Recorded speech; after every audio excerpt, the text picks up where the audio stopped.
In every single company, organizations I've worked with throughout the years in the agile industry, I've always seen a Scrum Master being demanded to serve at least bare minimum of 2 teams simultaneously. I've even seen Scrum Masters serving, supporting, enabling up to 6 teams at the same time. In this video, I will not be answering the question how many Scrum teams a Scrum Master should be supporting. I already talked about that in this video right here. For now, today, I'm going to talk about the downsides, something that people rarely mention. What are the downsides of supporting multiple teams as a Scrum Master and what to do about that to ensure that you are indeed an effective Scrum Master or Agile coach. But first, let's start with agreeing on something. As per the Scrum Guide 2020, currently the latest version, already 4 years old, but it's the latest version,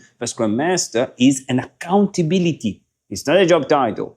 It's not a role. It's an accountability. So anyone in the team can do this role or even share this role. Let's assume for this video that there's a single person, a Scrum Master, or an Agile coach who is playing out these accountabilities. A single person, now assuming also that this single person is supporting multiple teams, doing the same accountability for multiple teams at the same time.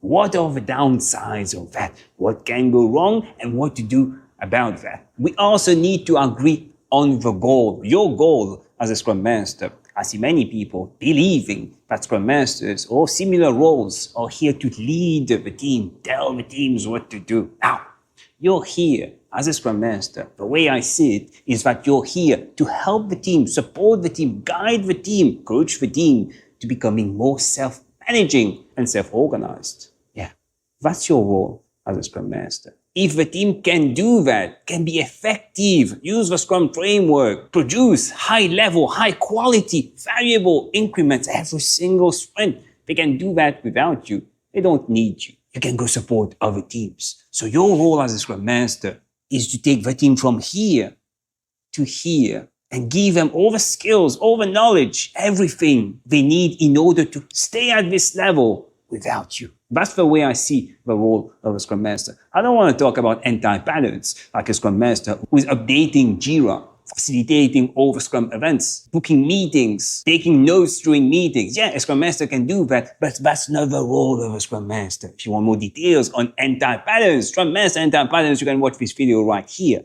Now, today, let's agree that you're an effective Scrum Master supporting multiple teams. What can and will go wrong? First, context switching. It's so obvious. We preach as Scrum Masters to not get distracted, right? Well, the work of a developer and the work of a Scrum Master are very different. A developer, they are doing knowledge work. They are being creative, not always, but they do work where they need focus. And us Scrum Masters, we like preaching this focus. Stop being distracted. Focus on your task, one after the other. Prioritized, complete one and move on to the next. Stop starting and start completing. We preach that to developers. Our work is very different as a Scrum Master. We have other things that we do, but at the end of the day, multitasking is bad. Moving from one thing to another in terms of focus is bad. Do you really believe that you can support 6 teams at the same time? 6 different contexts, assuming that a team of 10 people, each 60 people that you need to interact with on a daily basis. Crazy, right? You can't be an effective Scrum Master, or at least play this accountability or role if you're supporting context switching. So many distractions, you can't do it. Effective Scrum Masters know that. It's a draining job. And some clear signs that you are being overwhelmed right now is you moving from one meeting to another.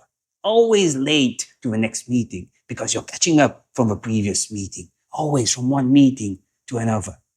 That's too much. Facilitating one session after the other. Again, it all depends on the context. If you have 6 teams, very mature teams, facilitating their own sessions, they're already self-managed, they're already producing quality increments. You're just helping them to do a little bit more. Coach them to do a little bit more. Yeah. Maybe that's possible.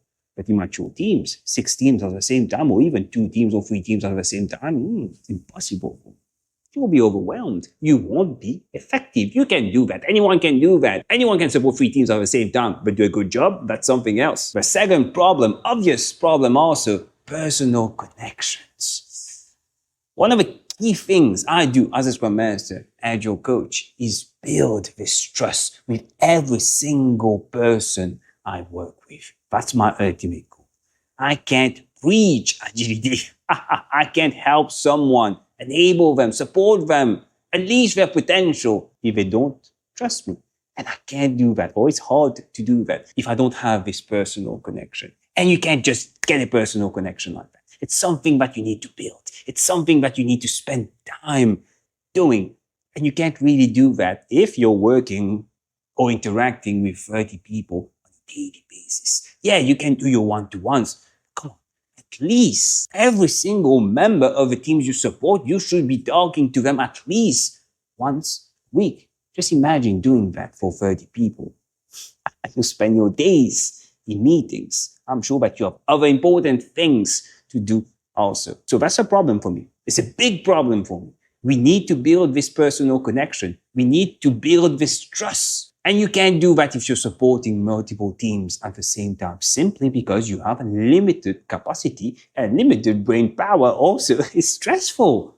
It's draining, talking to so many people, working with so many people, understanding their context. If you really want to be effective, it's hard. Anyone can do that, but if you want to be an effective Scrum Master, it's hard.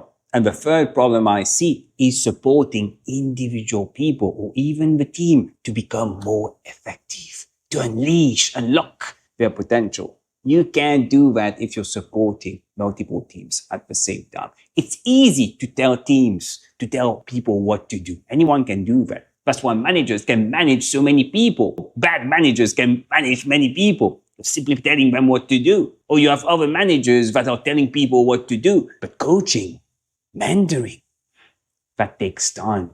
Again, one-to-one conversations, understanding their context, working with them to build a plan so that they can grow in the team, become more effective. And as a team also, how the team becomes more effective.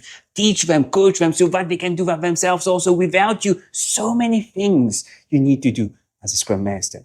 And you can't really do that if you're supporting multiple teams at the same time.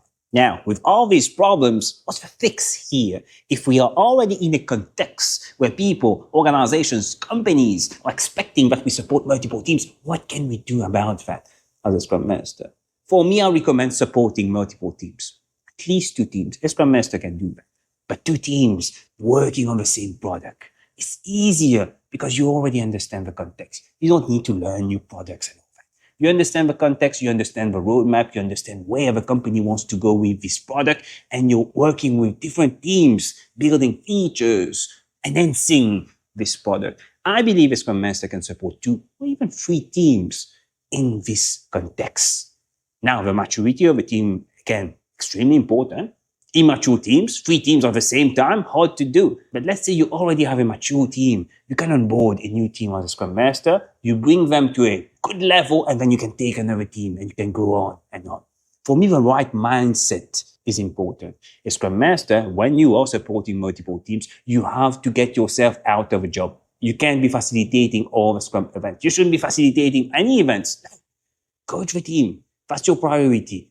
Facilitate events and then coach the team so that they can facilitate that themselves. You can join as observer. You can give tips, coach the facilitator after a session, but that's your goal. All the things that you do, always think about how can I get myself out of a job, because you have so many things to do if you're actually facilitating the events, being in all the events and are needed by the team. You shouldn't be needed by the team.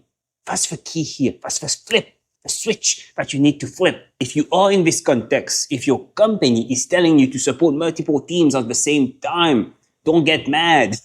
Don't get discouraged. It's good. It's a waste of resources, of money. Hire so many Scrum Masters and make them support a single team. It doesn't make any sense. In the long run, the company will pay for that. Some people preach that. I don't believe in that. I believe a Scrum Master can support multiple teams. But the right Scrum Master, right mindset, an effective Scrum Master, a Scrum Master that is not only doing, but more coaching the team to make themselves, to get themselves out of a job. That's what an effective Scrum Master is to me. If you want more tips, insights on Agile Scrum, personal growth, click on the video that stands out the most on the screen right now, and I'll see you in a few seconds.